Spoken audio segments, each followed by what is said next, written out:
Grzegorz Chyży, Róże Ogrodowe, witajcie. Dzisiaj krótki komunikat, pokażę Wam bez opowiadania o odmianach, bo już o nich było, ale jest pełnia kwitnienia i chcę Wam króciuteńko przelecieć z kamerą i pokazać, jak to wszystko wygląda. Zaczniemy sobie od tej rabaty tutaj i zobaczcie, mamy Bad Birnbacha w pełni kwitnienia. Przez te upały trochę rozjaśniał.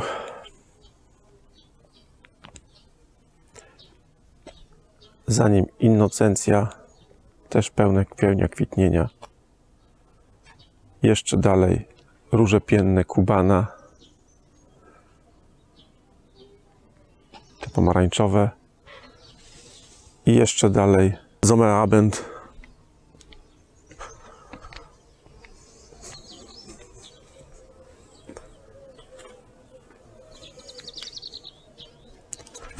140 cm wysokość pnia, róża pienna.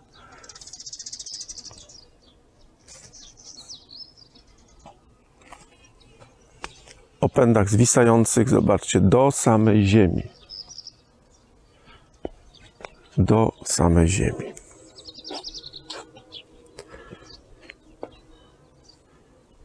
A tutaj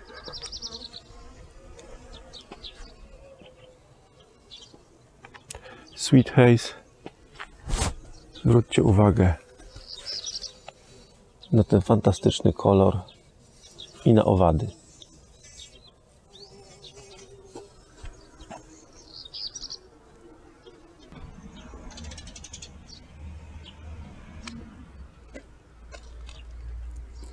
A teraz idziemy przeglądać rabatówki. To będzie surowy materiał, bez żadnego upiększania, tak jak te róże wyglądają, bez jakiegoś cięcia czyszczącego. Po prostu nic nie było robione przez ostatnie 3 tygodnie, żadnego wycinania przekwitniętych pędów.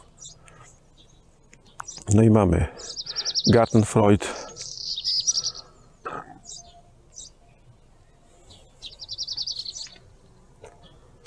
wysoka Ice Princessin.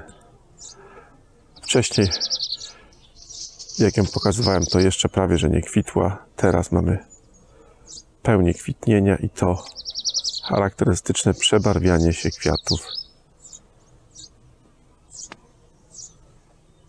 Taki lekko rumieniec różowy.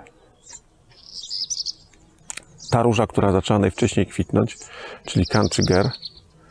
Zobaczcie, jeszcze jako tako wygląda, aczkolwiek te nieoczyszczone kwiaty strasznie szpecą.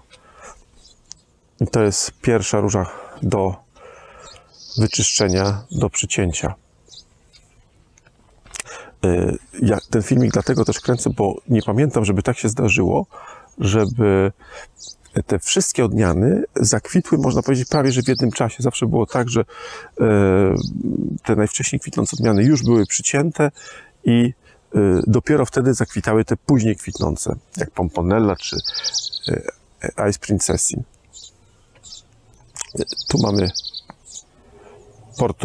Tu mamy Rose Romantic. Teraz wygląda najmniej atrakcyjnie. Ale takie wielkie kwiatostany. Ale jeszcze w tych kwiatostanach znajdują się kwiatki nierozwinięte. No i Pomponella, na którą tak wiele osób czeka, którą lubi. Luźny pokrój.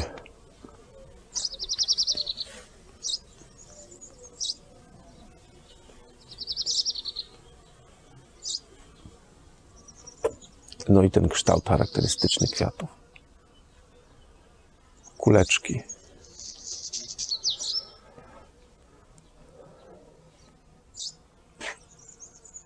I Baroness, zobaczcie, już bardzo długo kwitnie, a dalej wygląda dobrze, nieczyszczona, niedotykana niczym sekatorem czy ręką nieczyszczona. Widać, że te kwiaty gdzieniegdzie zasychają, ale z pewnej odległości, z perspektywy takiej wygląda naprawdę całkiem dobrze i podobnie jest z jaśniejszą odmianą Maria Teresa, choć jeszcze trudniej jest tu zachować świeżość, jeżeli się tego nie wyczyści. I ona nie była czyszczona, a pomimo tego wygląda naprawdę całkiem w porządku. Portoroż, ta odmiana, która zachwycała tu poprzednio wspaniałym takim herbacianym kolorem. Teraz zobaczcie, ma zupełnie inny kolor, jakby było zupełnie inną różą. Kremowo-różowo-łososiowy, tak bym go określił. Też już wymaga czyszczenia.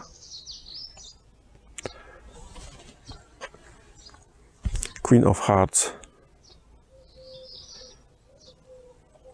Pełnia kwitnienia, jeszcze dekoracyjna, ale także już wkrótce trzeba będzie tu rozpocząć czyszczenie, tym bardziej, że część pędów już jest takich.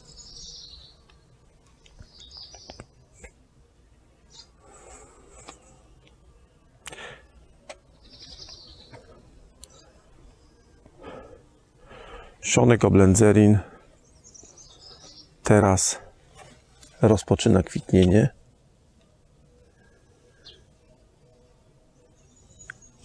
I te fantastyczne kwiatostany.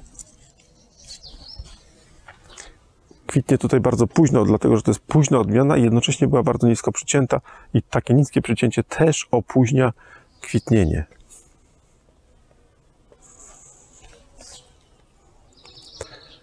Apricola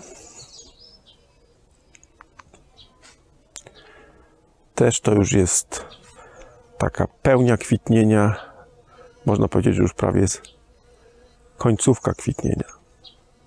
I też zobaczcie, w aprykoli dużo owadów. Pomimo tego, że to nie są jakieś bardzo puste kwiaty, jak w przypadku Sweet Haze czy Juanity, ale owadów jest sporo. No i tutaj mamy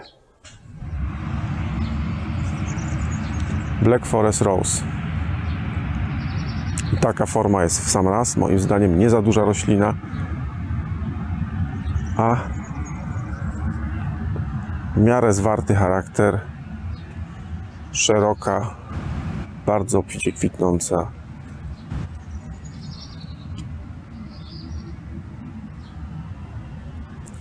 Pełnia kwitnienia w tym momencie.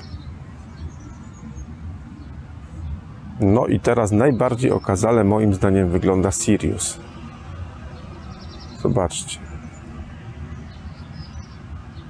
Olbrzymie rośliny, pełne wigoru, w tym momencie rozpoczynają taką pełnię, wchodzą w pełnię kwitnienia. Wydaje mi się, że połowa kwiatów jest rozwinięta, druga połowa czeka na rozwinięcie się, ale wygląda to naprawdę fajnie.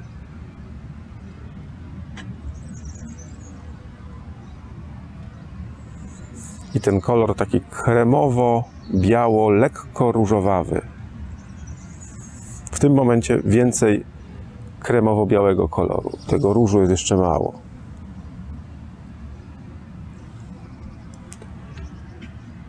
Sherriger.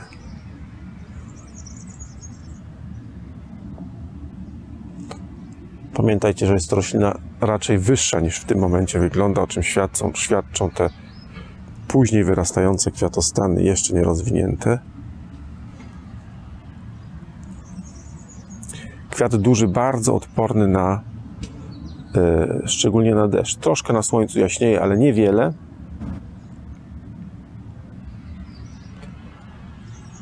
No i Sangerhauser. Tutaj już po niej widać, że już jest końcówka kwitnienia. Szczególnie te pędy, które zakwitują jako pierwsze. Te później zakwitające, jak te jeszcze z tydzień będą dekoracyjne. To też zależy od temperatur. Mają być upały. Jeśli będą upały, to wszystko szybciej przekwitnie. Nie, tutaj mamy Lampion. Też już jest końcówka tego pierwszego kwitnienia, chociaż jeszcze, jak widać, są pąki kwiatowe z kwiatostanów. Te kwiatostany są duże, ta główna wierzchołkowa część kwiatostanu zakwita wcześniej, a później jeszcze zostają nam te boczne. To troszkę później utrudnia cięcie po kwitnieniu, no bo jeżeli mamy tak jak tu cały kwiatostan przekwitnięty, to jest prosto, możemy go wyciąć, a jeżeli mamy taki kwiatostan, że jest część jeszcze nie zakwitnięte, to nie wiadomo, czy czekamy aż cały przekwitnie, czy wycinamy najpierw ten przekwitnięty środek, zostawiamy te kwiaty i czekamy aż przekwitną. Wtedy w zasadzie tak by było lepiej zrobić, ale wtedy musimy 2 razy zrobić tą samą pracę. No i zobaczcie, tu już jest zupełnie inaczej wygląda Gartenspatz, tak jakby to była inna kompletnie róża. Nie ma w sobie nic herbacianego, ma w sobie biały prawie, że taki kremowy, lekko różowy, tutaj gdzieniegdzie widać jeszcze ten prawdziwy kolor. Zobaczcie, to co było schowane, to co było w cieniu, jest jeszcze żółte herbaciane, a to co jest wystawione na pełne słońce robi się prawie białe. Ale ta odmiana też zakwitała w podobnym terminie jak Country Girl i zobaczcie, jak długo cały czas jest jeszcze dekoracyjna. To już kwalifikuje się wszystko na ścięcie. No i tu mamy Solero. Też wygląda w tym momencie moim zdaniem bardzo dobrze. Pełnia kwitnienia idealnie. Wygląda świeżo. Pomimo tego, że ta część kwiatów tych pierwszych nam tutaj zasycha i sama się nie oczyści, to z tej perspektywy wygląda naprawdę świeżo. No i pokazywałem Wam, ostatnio mówiłem o takim szerokim charakterze wzrostu, olbrzymich kwiatostanach i tym tendencji do tego, że mogą się wyłamywać przy odmianie Planten und Blumen. No i zobaczcie, tak szeroko ona tutaj sobie rośnie. To jest ponad 1,5 metra szerokości ten pojedynczy krzew. Jeszcze te pędy są na tyle sztywne, że utrzymują te kwiatostany i nie wyłamują się, ale zobaczcie, że tu mamy wszystko luźny pokrój. No i ten jaskrawo czerwony kolor kwiatów. Tu już również kończy kwitnienie odmiana Airbrush i na tym etapie kwitnienia już tego rysunku ładnego nie widać, tylko na tych, powiedzmy, tych kwiatach, które rozwinęły się najpóźniej, jak tu czy tu, ale na tych, które pierwsze się rozwinęły, ten rysunek się zatraca, rozmywa. No i tutaj też ciekawa obserwacja. Rotilia. Zobaczcie, jak zmieniła kolor. Taka buraczkowa czerwień przechodzi w taki róż, można powiedzieć. To są te kwiatostany najbardziej przekwitnięte, najwcześniej, które zakwitły i one teraz dostają takiego koloru. Mimo tego to wszystko cały czas wygląda fajnie.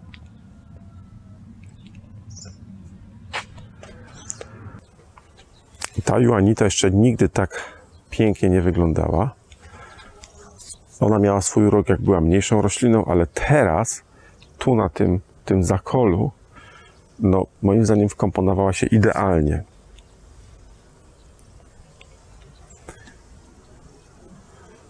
Te kilka krzewów stworzyło tu no fantastyczne zakole.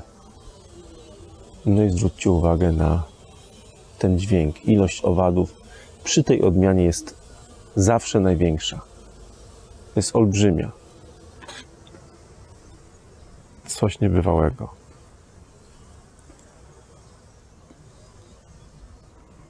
Jeszcze szybciutko rośliny doniczkowe. Tu mamy Larisę, za chwilę Wam pokażę Larisę, która rośnie nie w doniczce, tylko w gruncie, o ile jest okazalszą rośliną. Tu mamy Gartnerfreude, okrywóweczka, która teraz wygląda fajnie. To, co mi się u niej podoba, to te przewieszające się właśnie pędy, takie jakby wylewające się z doniczki, super sprawa.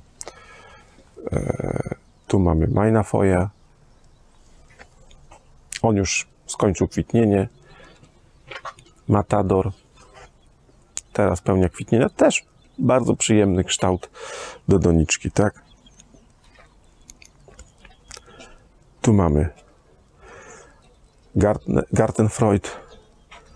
Dużo jaśniejsza. Widzicie, na początku pokazywałem wam Gartenfreud na rabacie, tam gdzie jest więcej cienia. Tutaj mamy taką patelnię i ona jest tutaj całkowicie różowa w porównaniu do tego, co jest na zdjęciu, gdzie jest taka prawie że czerwonawa. To zdjęcie troszkę przekłamuje, ale taka jest bardziej prawdziwy kolor, tak jest bardziej prawdziwy kolor tej odmiany.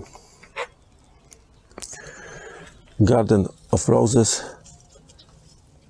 Najbardziej kompaktowa tutaj z wszystkich tych róż w doniczce.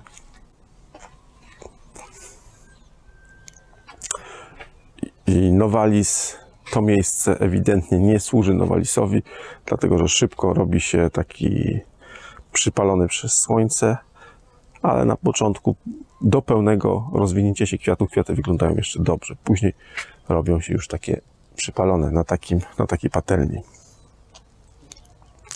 Wegderzine już tutaj kończy kwitnienie. No i tu mamy Maria Teresa i Baroness. Jeden krzew, to co wspominałem na ostatnim filmie, ta mutacja, która jak gdyby przywróciła pierwotną, czyli z Baroness wróciła do Marii Teresy. Widać to tutaj bardzo dobrze, właśnie tu i tu. Na jednym krzewie dwa kolory. Pomponella w doniczce. Sweet Haze, no i Maxivita, Gebrüder Grimm. No i tu jest odmiana, która powinna być posadzona do gruntu. To nie jest róża przeznaczona do doniczek. To jest Rambler kwitnący tylko raz. No ale na razie rośnie w doniczce. Potem gdzieś przesadzimy w inne miejsce. No a teraz tutaj ta rabata z okrywówkami na skarpie. Alpenglühen. Przepiękny, czerwony kolor, trwały, nie zmieniający barwy na słońcu. Niska roślina. Nie taka bardzo ekspansywna jak Zona Abend. Taka w sam raz. Wydaje mi się, że optymalne wymiary, tak? Tu mamy lipstick. Też wydaje mi się, że w tym momencie to jest optymalny moment dla lipsticka. Oplepiony kwiatami i owadami w tym momencie. Tutaj mamy Blue Wunda. Też świetna odmiana. Troszeczkę tak już zalatuje bardziej kształtem pod rabatówki niż typowe okrywówki.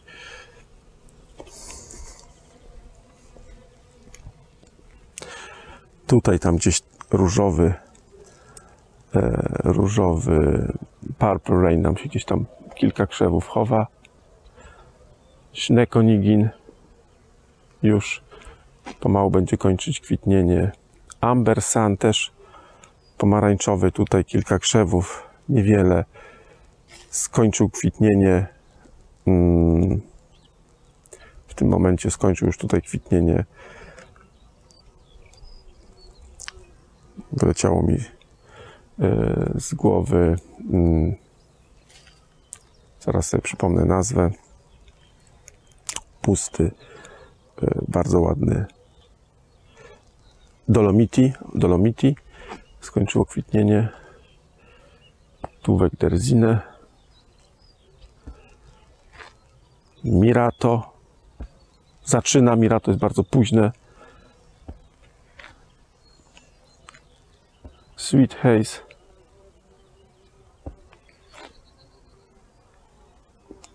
Sunny Rose. Bardzo niziutka. Jedna z niższych okrywówek.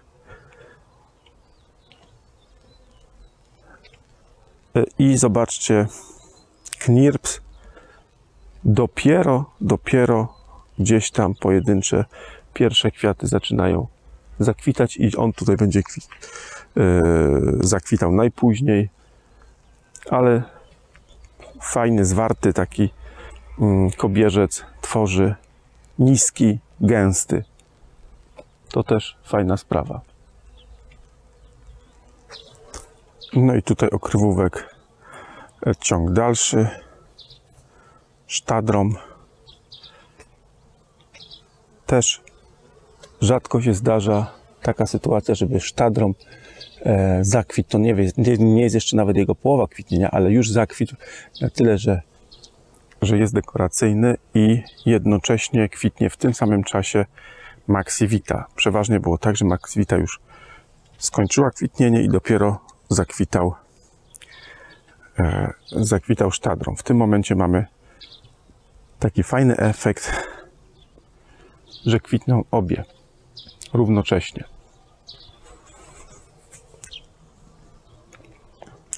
No i tutaj pokazywałem Wam Larisę w doniczce, która tak tam marniutko rośnie, a tu mamy Larisę w gruncie, kilka krzewów, które jeszcze się nie rozwinęły, kwiaty się jeszcze nie rozwinęły. Gdzieś tam pojedyncze kwiaty pokazują się, ale tutaj na kwitnienie trzeba będzie jeszcze poczekać z tydzień przynajmniej.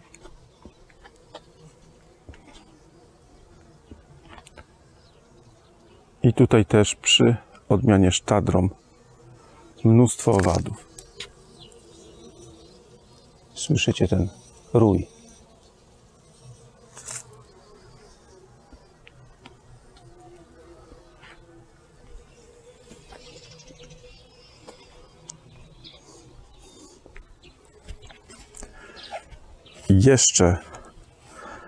Jeszcze w tym samym czasie mamy kwiaty Rhapsody in Blue. To też ewenement, bo ta odmiana bardzo wcześnie zakwita i dosyć szybko przekwita. Zresztą to widać tutaj. To już powinno być przycięte. Ale jeszcze pojedyncze kwiaty są.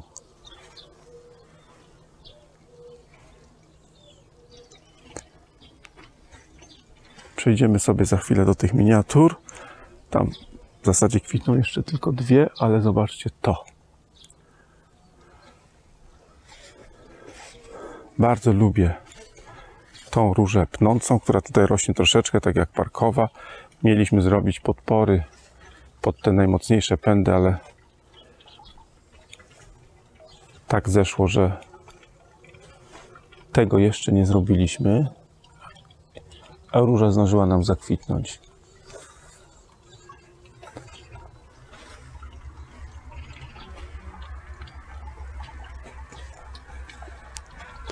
Ja lubię właśnie te delikatnie pokładające się pędy. Wydaje mi się, że to jest taki naturalny wygląd ma i to mnie się bardzo podoba, wygląda świetnie. Natomiast no, utrudnia koszenie tutaj murawy. Wczoraj kosiłem osobiście po to, żeby to zrobić tak delikatnie, żeby tych pędów nie uszkodzić. Nie jest to dokoszone idealnie. Wielu estetów raziłoby to właśnie takie niedokoszenia, ale w tym momencie priorytetem jest jej kwitnienie, a nie równo przystrzyżona trawa.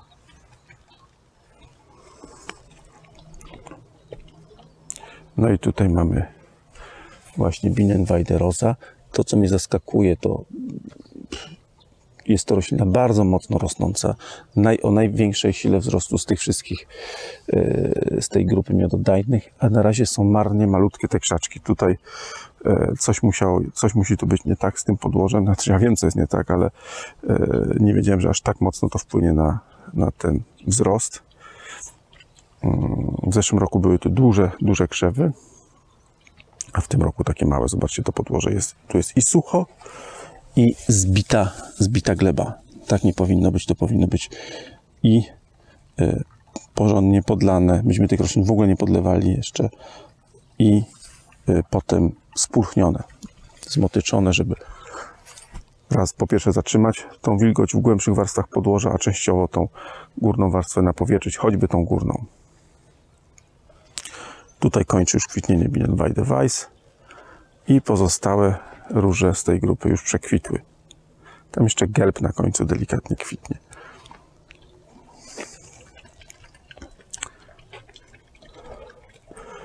A tutaj szybciutko przelecimy sobie te wielkokwiatowe.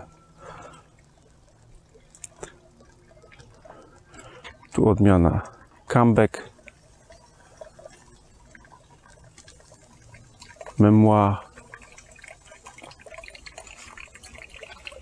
Beverly, ta, którą ostatnio właśnie tutaj ratowaliśmy, jej pędy przycinaliśmy i zobaczcie, to powinno tak wyglądać, jak teraz tutaj widać. O, że po tym naszym przycięciu już tutaj z kątów liści raz, dwa, trzy, cztery wyrastają. Podobnie jest i tu, tutaj również 4. Licząc od góry, 4 pierwsze kąty liści, z 4 pierwszych kątów liści wyrastają nowe przyrosty. I o to chodziło. Jak to wyrośnie, to ten pęd już będzie powinien być na tyle mocno zrośnięty, że powinien utrzymać to.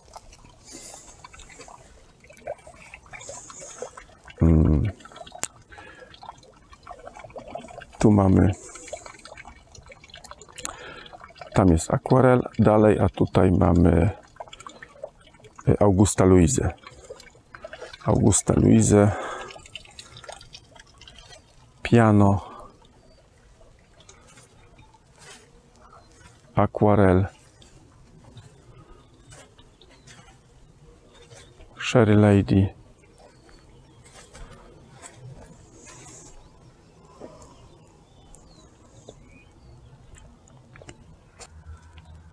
Schoenemite, olbrzymie, duże, pełne kwiaty, róża pachnąca,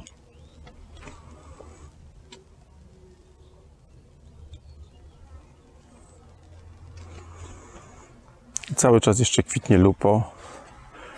Zwróćcie uwagę, że długo utrzymuje kwiaty, te puste kwiaty, ale dosyć długo są dekoracyjne.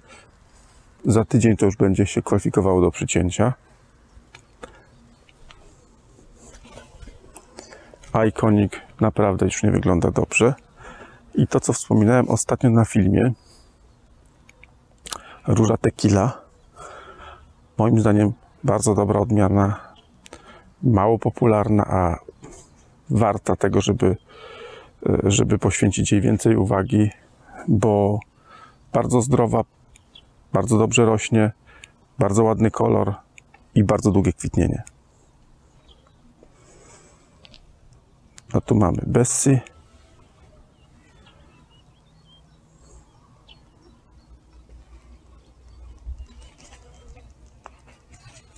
i Alisar Princess of Feonica, też bardzo długie kwitnienie i długa dekoracyjność i dosyć dobra zdrowotność.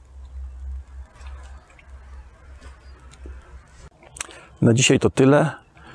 Krótko chciałem Wam pokazać ten moment, kiedy właśnie wszystkie odmiany są w fazie kwitnienia. Rzadko się to zdarza, bo przeważnie właśnie to, co mówiłem, te najwcześniejsze odmiany już są przycięte wtedy, kiedy zakwitają te najpóźniejsze. Teraz mamy przegląd wszystkiego w tym samym czasie i wydaje mi się, że warto było to pokazać. Na dzisiaj to tyle i widzimy się w kolejnych filmach. Do zobaczenia. Pa!